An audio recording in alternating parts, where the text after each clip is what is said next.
Thank you all for coming today to this press conference. My name is Molly Gill. I'm the Vice President of Policy for FAM.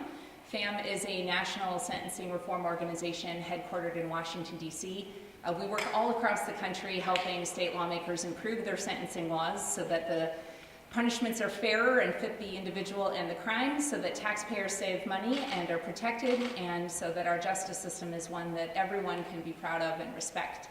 And we've been very fortunate to work in Missouri the last several years with Representative Dogan and Representative Cody Smith and Senator Ed Emery and other lawmakers who are supporting sentencing reform here in the Show Me State. So we're very excited to be here today to talk about this important issue, talk about why it matters to Missourians, to taxpayers, to public safety. And we're going to kick this off with Representative Dogan talking a little bit about his priorities and what other lawmakers are working on here in this session. And we're going to hear from a very special guest of ours, Matthew Charles, who was a guest at the State of the Union address. He was recognized by President Trump and welcomed home as one of the first beneficiaries of the First Step Act. So without further ado, I'm going to turn it over to Representative Dogan. Thanks, Molly, for being here. Thank you, Matthew, our very special guest. We're so honored to have you here in Missouri. I'm Representative Dogan. I'm the chair of the Special Committee on Criminal Justice. And as Molly mentioned, we've been working on sentencing reform as well as a number of other criminal justice reform legislation. And I'm proud to announce today that we as a committee are going to be introducing what we're calling the Missouri First Step Act later this week. And that bill number is HCB 2, House Committee Bill number 2. And that is going to be a comprehensive criminal justice reform package that includes Representative Smith and Senator Emery's mandatory minimum language. And also, like the First Step Act at the federal level, it's going to include a ban on maternal shackling in local jails, which Representative Coleman has sponsored. Allowing for free feminine hygiene products for incarcerated women, also a bill that Representative Coleman has sponsored. And then that bill is also going to include some Missouri-specific reforms, some of which we've already passed out of the House, some of which we haven't. But those are going to include Representative Hannigan's legislation on geriatric parole, Representative DeGroat's legislation eliminating jailing people who owe board bills, otherwise known as debtors' prisons, giving felons the opportunity to work in grocery and convenience stores, Representative Tolson-Reich's legislation, Representative Hill's bill on private probation companies. I'm just proud to have a great group of legislators working on some of these reforms, and I just wanted to have Representatives Coleman and Tolson-Reich come up and talk about their parts of this bill. I guess age before beauty, but anyway, I'm Representative Tolson-Reich, and my bill has already passed out of both committees, and I'm very excited that this will lift restrictions on people with felony convictions to be able to work in establishments that sell alcohol or lottery tickets. This does not include casinos or gambling boats. What this will mean is currently if you work at a restaurant that sells alcohol, you have to be fingerprinted and have that information sent into the Bureau of Alcohol and Tobacco. But currently, where I'm from in Boone County, we have 1.5% unemployment. This is the second lowest in the country. We cannot find enough employees. We would like to put these felons to work. We need them to avoid recidivism and make a better life for themselves and their families. Thank you. Thank you for that. So House Bill 920 ensures that any woman who's incarcerated in the state of Missouri has access to appropriate feminine hygiene products. That is not an issue that I expected to be tackling, but you find out certain things and you think, how is it possible that as a state we're not providing adequate hygiene supplies to those who are in our care and custody? And the other bill that I'm so pleased is going to be added as part of this House committee bill is 1122. It's a shackling bill. So currently women who are incarcerated and who are pregnant can be shackled, including at the waist, at the wrists, as well as at the ankles. And it's making sure that when women are in labor, when women are in advanced stages of pregnancy, and when they have really no risk of harm, that we're really treating people as people, and that we're being appropriate as well. It's not about trying to be lax on people who have committed crimes. They're paying their costs, but a pregnant woman is very vulnerable, and we want to make sure that she and her child are delivered safely. And this goes a long way in making sure that happens. Thank you. And just like the Federal First Step Act, these measures are all evidence-based. They will all help us save enormous amounts of taxpayer money while also improving public safety. And they'll give people who've made mistakes in their lives a chance to be treated with dignity while incarcerated and to have more of a chance of rebuilding their lives whenever they get out. And we have people in this legislature who characterize criminal justice reforms as being somehow soft on crime. And I'm reminded of a popular saying a lot of kids like to say nowadays, which is facts don't care about your feelings. The facts are that the better you treat people, including women, when they're incarcerated, the lower our recidivism rate. The fact is that we have unnecessarily increased arrests and sentences for nonviolent offenders and for probation violations in Missouri, and at the same time we've had arrests for violent crime decrease at the same time that violent crimes are increasing. And so short and simple, we're locking up the wrong people and we're locking them up for too much, for too long, and we need to stop that in the state of Missouri. And speaking of people who were incarcerated for too long, I'd like to now introduce Matthew Charles. He's become a national celebrity now after being a guest at the State of the Union, as Molly mentioned. He was sentenced to 35 years behind bars for selling crack cocaine. He was released early and then re-incarcerated, even though he had turned his life around, given his life over to Christ, had become a productive citizen with a job as a volunteer, had reconnected with his family, was re-incarcerated for 2 years, after 2 years of being free. And thanks to the Federal First Step Act, he is now a free man and rebuilding his life again. So thank you, Matthew, for being here, and thank you for being such an example of what someone who's formerly incarcerated is doing outside of prison. So it's important.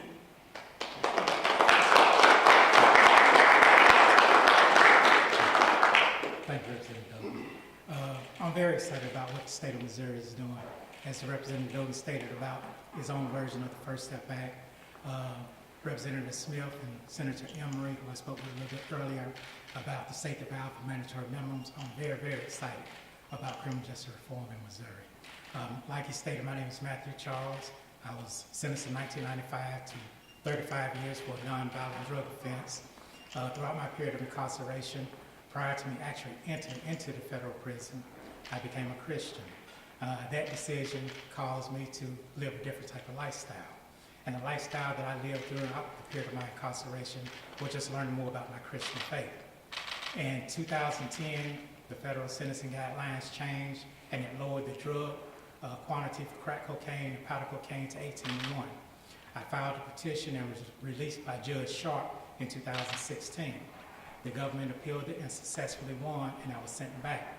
But prior to me being sent back, I had been released for 2 years, nearly 2 years, out into the public. At which time, as Representative Dogan stated, I had a job, I had a church family, I had an apartment, and I had my own truck. So therefore, once I was sent back, and it was sent back for several months, there was a story done by NPR reporter Julietta Martinelli, and it caught national public attention. And once they actually looked into the situation to see why I was being sent back, after I had already served 21 years on a nonviolent drug offense, they were able to see that during that 21 years that I'd actually served in federal prison, that I did it without any disciplinary actions or infractions. That meant that I was, in fact, rehabilitated. Then they were also able to see what I had done since my release during that 2-year period. They had seen that I successfully was employed, that I was volunteering my time, that I was attending church, as well as being a part of the church. So they was wondering, why was I sent back? Well, once I went back, President Trump heard about my situation through my attorney, Sean Hopwood, and my professor, Sean Hopwood, who took my case pro bono, stated that also they used my situation to present it to senators as well as representatives in Congress on why people need a second chance and why the First Step Act was instrumental and needed to be passed. And it was signed into law on December the 21st. I was released January 3rd, as the first recipient of the First Step Back. I was invited, as Representative Dogan stated, to the State of the Union twice. I like to add twice. The first time because it was canceled because of the government shutdown. Second time I was able to attend, and the President acknowledged me in his statement and stated to me, welcome home. And to me, the President, being the highest form of government, by him stating, welcome home, allowed me, a former inmate or former prisoner, to see that I was actually being given a second chance.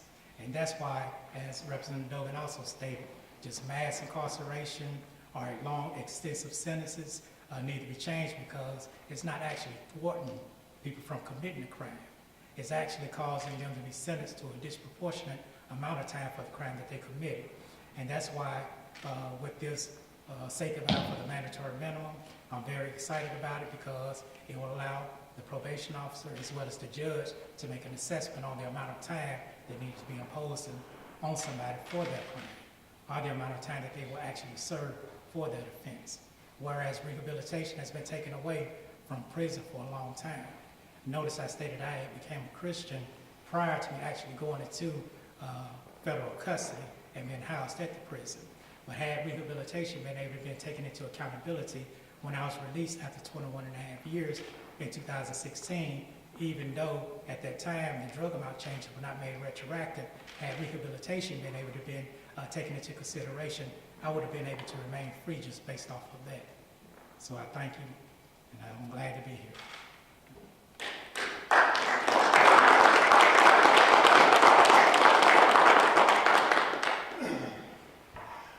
Thank you, everyone. My name is Jeremy Cady. I'm the State Director for Americans for Prosperity. I'm here today representing 60,000 activists that we have across the state. And today is a fantastic day for me, because I get to see in person someone that was helped by some of our engagement on the First Step Act on the federal level. Our activists engaged on that across the nation. As a network, we engaged on that to help individuals just like Matthew Charles. So today is a fantastic day for me to see that in person. Missouri has the 8th largest prison population in the country right now. It is fantastic that we see both the governor, our speaker, Elijah Har, and many others in Missouri taking this seriously. In the State of the State, the governor mentioned that if we don't fix this, we might have to build 2 new prisons shortly. And so what do we need to do? We need to reform our prison systems. We need to help people and ensure that they get to reintegrate back into society and become members of society again. House Bill 113, Senate Bill 8, sponsored by House Representative Cody Smith, Senator Ed Emery. We're very thankful for all the hard work that you're doing to get those through. Reforming our mandatory minimum sentencing is very important to Americans for Prosperity, and we want to help Missourians just like we've helped Matthew Charles as well. So thank you very much, and we hope to see even more done as we continue working forward. Thank you.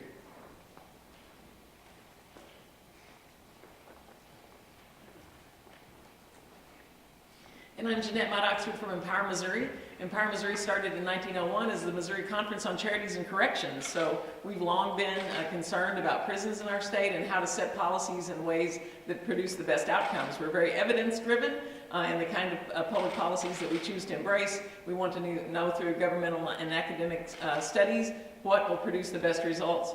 And we believe that there are a lot of people who are incarcerated for too long, that there's actually sentences that there's data there that shows that once you go a certain number of years, you start to have diminishing returns instead of improved returns. So it's important that we set things at the right point. We're very grateful to Speaker Elijah Har for setting up the Special House Committee on Criminal Justice this year, and we're very grateful for Representative Dogan's leadership in that committee. We're very thankful to have Mr. Charles visit the state. So often as when we discuss policies just in theory, we can come to certain conclusions, but when we meet people in the flesh, we realize, oh, I hadn't taken that into consideration. So it's important that people like Mr. Charles come tell their story. We're very thankful that he's here, and we're hoping that we will see some very good criminal justice bills signed into law by the governor this year. We have a very long list that we've actually been testifying in support of. It's like a smorgasbord of good ideas. It's just a wonderful, wonderful thing. And we're glad to see a number of them combined in HCV2. So we're looking forward to seeing that become introduced later this week. Good to be with you, all of these folks advocating for positive change today.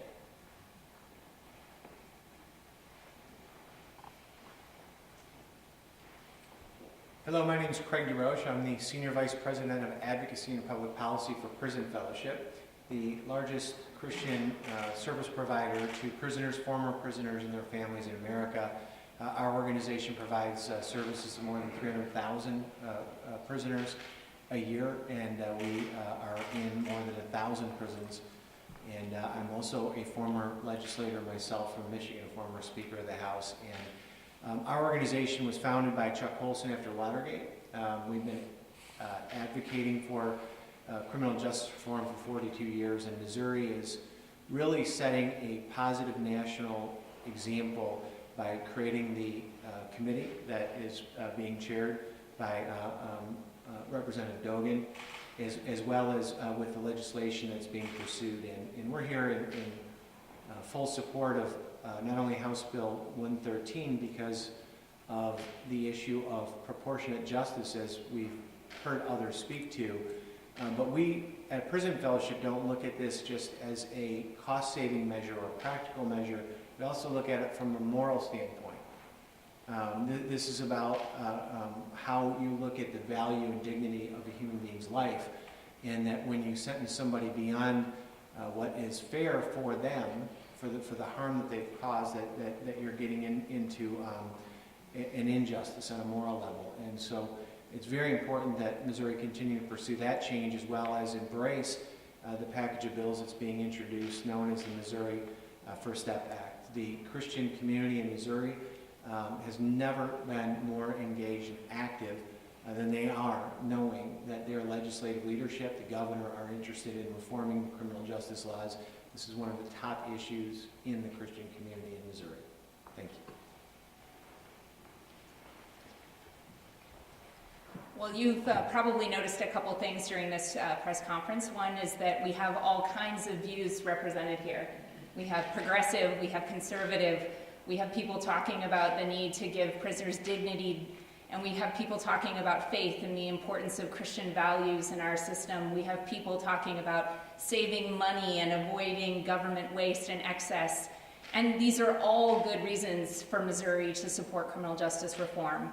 And it's one of the reasons that I think so many of us up here love working on these issues, is because we get to work with people maybe we don't agree on anything else with, but we still get to work together on this thing because we all want the same thing. We want a safer Missouri, we want a more cost-effective correction system in Missouri, and we want people to get justice and to be treated with human dignity.